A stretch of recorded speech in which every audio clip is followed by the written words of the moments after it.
Okay, here's a joke from former US President Ronald Reagan. He said this back in 1987. What is a communist? The answer, a person who has read the works of Marx and Lenin. And what is an anti-communist? The answer, someone who understands the works of Marx and Lenin. Okay, so I hope you don't mind, but it's just me again. John is toiling tirelessly for the good of the masses. And to be frank, he'd probably have an aneurysm trying to come up with disparaging terms for commies. So you're stuck with Comrade Eryk Michael Smith. This is going out on Qing Ming Jie, so after a little exploration of the Communist parties of Taiwan, stick around because at the end, I've added the story of Tomb Sweeping Day, Qing Ming Jie, from an older episode about holidays that we did. So a few weeks back, I posted some flags of Communist parties of Taiwan on Facebook, as well as some of these parties' origin stories, and many people said it was interesting, so I thought, hey, maybe we should look a bit deeper into the curious and pretty much overlooked stories of Taiwan's communist parties. And yes, plural, parties. Taiwan hasn't just had one communist party, it's had several. Some have been real, some not so much. Some were banned and hunted down, others quietly faded away. But all of them, I think, tells a story that says a lot about Taiwan's path to democracy, which went from the arrests and executions of illegal communist activists to today, when anyone can legally start a communist party in Taiwan. And that party might just be made up of you, your imaginary friends, and your cat, but it's legal. The Taiwan History Podcast, Formosa Files, is made possible through the generous sponsorship of the Frank C. Chen Foundation. Formosa Files. To understand the roots of communism in Taiwan, we got to go back to 1928. Back then, obviously, Taiwan was still under Japanese colonial rule. The Communist Party of China, or CPC, had been founded just a few years earlier in 1921. And inspired by Marxist-Leninist ideas and energized by revolutionary fervor, this Communist Party of China, the CPC, they sent out organizers, missionaries to all corners of China and beyond. And that beyond included Taiwan. The result was the first attempt of a Taiwanese Communist Party. It was called the Taiwan branch of the Communist Party of China, officially founded in 1928 in Shanghai by Taiwanese intellectuals, and these include Lin Mushun and Xie Xuehong. I think Formosa Files might want to do a whole episode on Xie Xuehong someday, as she was one of the more fascinating characters connected to trying to turn Taiwan red. She was a firebrand feminist and Marxist, tried to build alliances with peasant movements and labor unions, and eventually got caught up in the 228 incident of 1947, before fleeing to China and dying in exile. She had an awesome name, although it wasn't her birth name. So Xie, like Xie the Xie, Xue as in snow, and Hong as in red. So switch the order around in English, and it sounds pretty cool. Red snow. So, a little twist, the Taiwan branch of the Communist Party of China wasn't exactly based in Taiwan. It operated mostly in exile in Shanghai and then later in Tokyo. But it aimed at organizing labor movements and resistance to Japanese colonialism. It was small and crushed pretty quickly. Japanese authorities caught wind and arrested members. And that was the pattern basically during the Japanese era. Try to start a communist party, get arrested, go underground, rinse, repeat. And then came October 1st, 1949, a date that will live in infamy. The People's Republic of China is founded. The Chinese Nationalist Party, or the KMT, flees to Taiwan. Chiang Kai-shek only did that in December of 1949. The KMT declares itself the legitimate government of all of China, so a government in exile. And the People's Republic of China says, no, we won, you lost, so start reading Marx because we're coming to liberate you as soon as possible. So now, all of a sudden, communism isn't an abstract idea. It's the ideology of a mortal enemy across the Taiwan Strait. So we see the 1950s arrive, the Cold War is red hot, and in Taiwan, the KMT launched what became known as the White Terror. A decades-long crackdown on anyone suspected of leftist, pro-communist, or even vaguely unpatriotic ideas. Tens of thousands were arrested, many were executed. People were in prison for decades for simply owning the wrong book or saying the wrong thing in the wrong place. But an important question. Was there an actual underground Communist Party in Taiwan during this time? The answer is yes, but in a limited sense. There were indeed small networks of pro-PRC sympathizers in Taiwan, especially in the 50s and 60s. Some of them were actively in contact with Beijing. Some were simply idealists. Some were probably, stupidly convinced by some friend to, hey, come to one of our meetings, brother. And then probably some were just, unlucky students who wanted cheaper textbooks. But of course, what mattered wasn't how real the threat was. It was how real the government believed it was. And therefore, the Communist Party remained the monster under the bed, an ever-present excuse for censorship, surveillance, and political imprisonment. But as we all know, ideas are slippery things, pretty hard to jail or execute. Moving along through history, we come to 1987, the lifting of martial law, and it changed everything. Overnight, Taiwan began transforming into the vibrant, loud, argumentative democracy we know today. Parties bloomed like mushrooms after rain, and they kept on blooming. Okay, I found one little example that I thought was funny. This is how diverse we are now in Taiwan when it comes to political parties. Established in 2014 was the Motorists' Party of the ROC, or MPR. And as the name suggests, they focus on representing motorists and road users. Its political platform includes promoting motorists' rights, reforming the driver's license application process, and improving road quality. Oh, and additionally, the party holds conservative views on various social issues and supports Chinese unification. So, good luck with that. But back to post-martial law 1987, we had Green parties, labor parties, indigenous parties, and yes, communist parties too. So as the 1980s comes to a close and we enter the 90s all the way through the early 2000s, Taiwan's not jailing Communist Party members, but they couldn't legally register. But that changed in 2008 after our version of the Supreme Court ruled you couldn't ban a party based on just, the government not being a fan of the ideology of the party. And so in 2008, the Taiwan Communist Party was officially registered with the Ministry of the Interior. They'd been around since 1994, but they were now a legal political party and could fly their red flag with a hammer and sickle.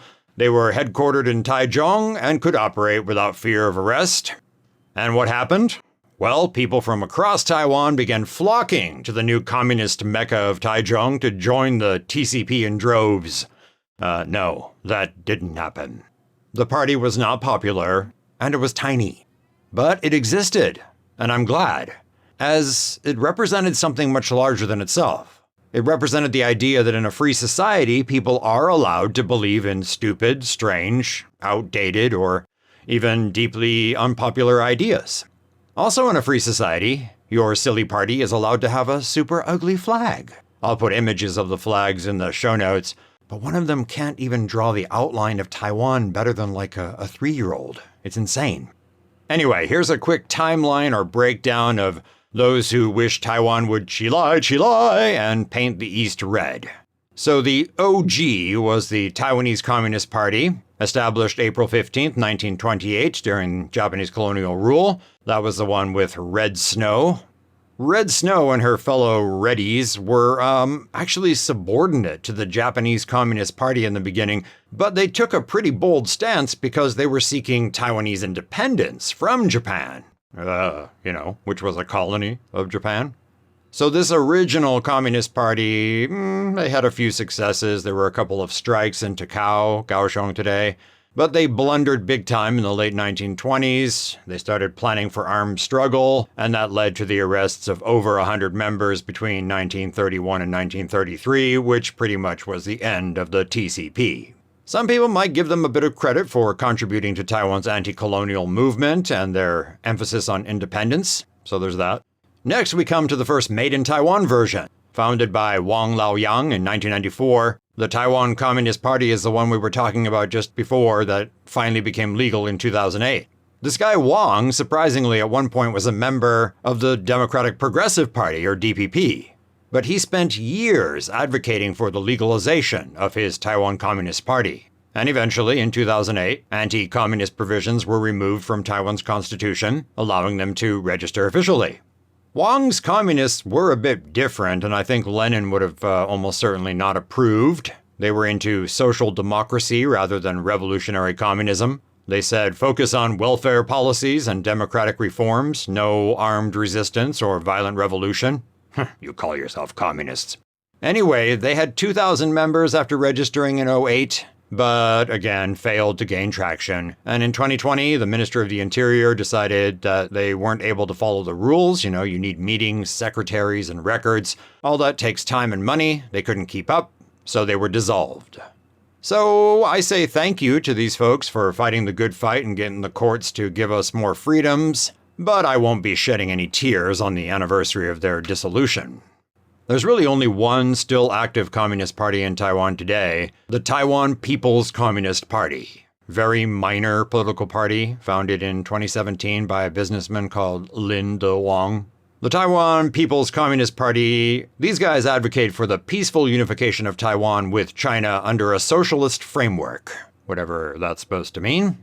And before we go, we've got a People's Front of Judea versus the Judean People's Front story. And that would be the tale of the Taiwan Democratic Communist Party.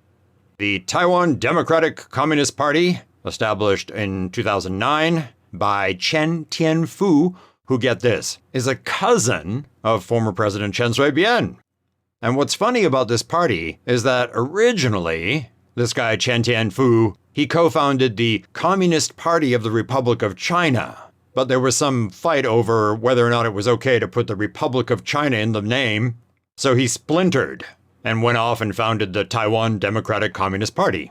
Both of those parties were also eventually dissolved because they couldn't maintain the rules and, regulations needed for keeping a political party active.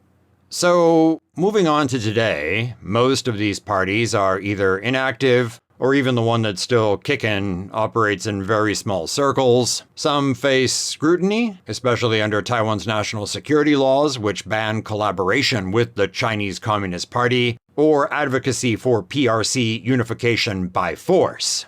So those are, forgive the phrase, red lines. You can't actually collaborate with the Chinese Communist Party, and you can't advocate for forceful unification by the People's Republic of China. But simply being a communist is not illegal. And again, personally, this is something I'm really glad about because it says something profound about what kind of country Taiwan is. Try starting a Taiwan Independence Party in Beijing. Good luck with that.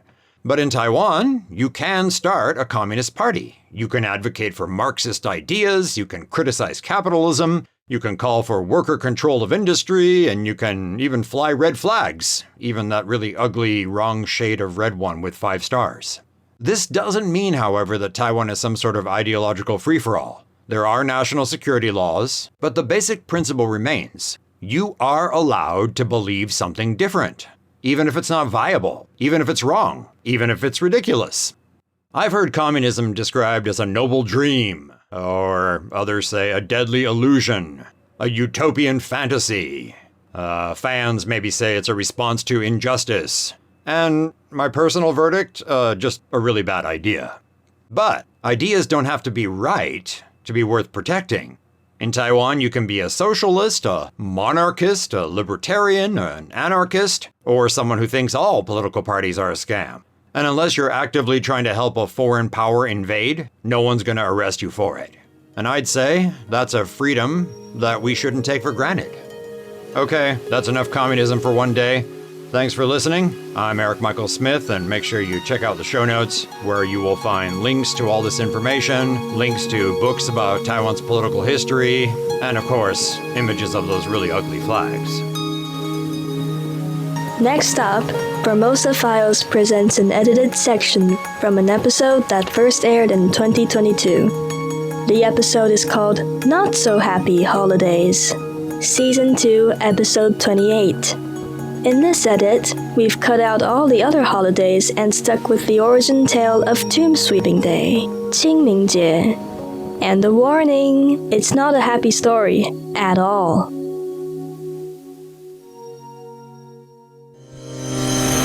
After pressing the stop recording button for a recent Formosa Files episode, John and I kept talking about the subject of traditional Chinese stories. And then I repeated my long-held assertion that almost all Chinese folktales are, if not outright horror stories, then at least not happy ones. And that includes the stories behind all of our major festivals, the festivals we celebrate in Taiwan. And I called you on that. I said, I don't think that's quite right. That's right, you certainly did. So it was a repress the record button and bring it on. Let's go, John. All right, we'll start with Qing Ming Jie, Qing Ming Festival, usually translated as Tomb Sweeping Day. It's a good day, respectful veneration of one's ancestors, remembrance of deceased family members. Yeah, so people will go to the graves of deceased family members and clean up the gravestones and surrounding area, make offerings. The historical story associated with this festival is absolutely fascinating. So over 2,500 years ago, before China was even a thing. Before China was a thing? Well, before it was a unified nation. So if you want to be more historical, it's a time of feudal states called the Spring and Autumn period. Right, so roughly the time of Confucius and Lao Tzu, okay? Mm-hmm. Correct. So the story goes as follows. There was a virtuous aristocrat and official called Jie Zhucui. His master, a prince of Jin, was forced into exile. Jin is one of these feudal states. The prince was almost starving to death when Jie Zhucui cut a piece of flesh from his leg and gave it to his master. So this prince of Jin eventually prevailed, claimed the throne, and became Duke Wen of Jin. And he handed out titles and territory to all the subjects who had been loyal. But he told his faithful servant who served him his own meat, "I'll never forget about you," but as soon as he became duke, he promptly forgot about him. He's forgotten to reward the guy who saved his life by giving him his own flesh to eat. Seems a bit ungrateful. Very much so. But when this fact was brought to the attention of now Duke Wen, he sought to rectify this oversight. However, Jie Zhucui was now living in isolation on a mountain with his mother. So Duke Wen summons his faithful official to reward him, but Jie declined the order. So he needs some encouragement to come out of the mountains. So I'm sorry to laugh, but it's just ridiculous. The Duke orders fires to be lit in the forest to drive him out. Like, thanks. I'm not sure how to put this. Things escalated quickly. Perhaps the phrase "things got out of hand" comes to mind because the mountain became a deadly inferno, which is what happens when you set forests on fire, right? And then it takes 3 days for the fires to stop. And what becomes of the faithful yet stubborn Jie, the guy who served part of his leg to his master? Well, his scorched body was found hugging a willow tree. His scorched body wrapped around a willow tree. Oh, no. Wait. It's worse. It gets worse. His burnt body was found wrapped around a willow tree with his equally incinerated mother on his back. So Duke Wen expresses remorse, something like, "Oh, perhaps that could have been handled better." No kidding. So he's like, "To set things straight, I will make this a day of remembrance and will prohibit people from eating hot food on this day." So even today, the festival food for Qing Ming Festival, the Qing Ming Jie, the spring roll, is notable for not being hot food. Okay, Eryk, I give up. I concede defeat. These are not happy stories. There's no coming back from that, cutting off your own flesh to save someone's life and then getting burnt alive with your mother on your back as a reward. I don't know how I missed that one, how I haven't come across that story before. Qing Ming Festival will never be quite the same for me again. Sorry about that. But I think that's probably the reason you haven't heard about it, and many people haven't heard about it. The story is just too horrible to tell. Anyway, that's all the time we have for today on Formosa Files. Thanks for listening. I'm Eryk Michael Smith. Spring rolls will never taste the same. I'm John Ross. Bye.